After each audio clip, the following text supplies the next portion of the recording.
It's a very exciting time to be in energy because, well, I think we're sort of just at the launching point for people to really come up with serious and new solutions.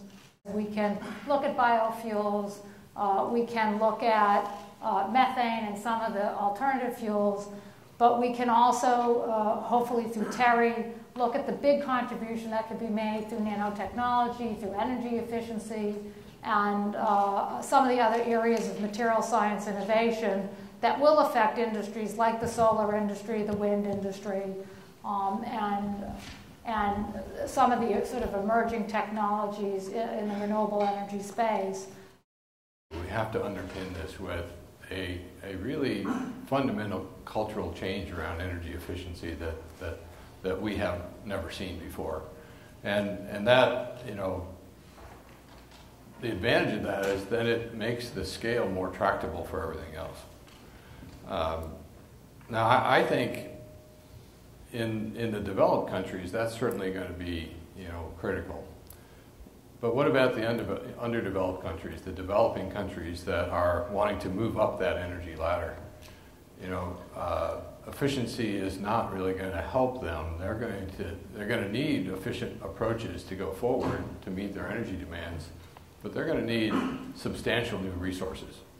And I don't think it's an either or. I think we've got to figure out how to scale things and integrate them into a system that works together. You know, it's a challenge in the U.S. With you know, renewable energy standards, because it requires that every place in the country would have the same renewable energy availability. Well, they don't. You know, you're going to find that some places have wind, some have solar, some have hydro, some have geothermal.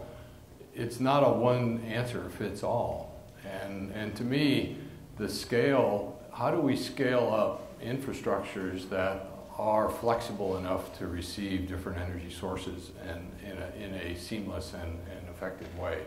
And I don't, you know, it's we're hearing a bit of this discussion now around the smart grid in the United States. It's a perfect example of that. How do you build a grid which can deal with a two-way flow of information and input of sources that are diverse, some centralized, some distributed, and intermittent? If we don't get the infrastructure part of this right, then the scale of the you know, of the resource won't really matter.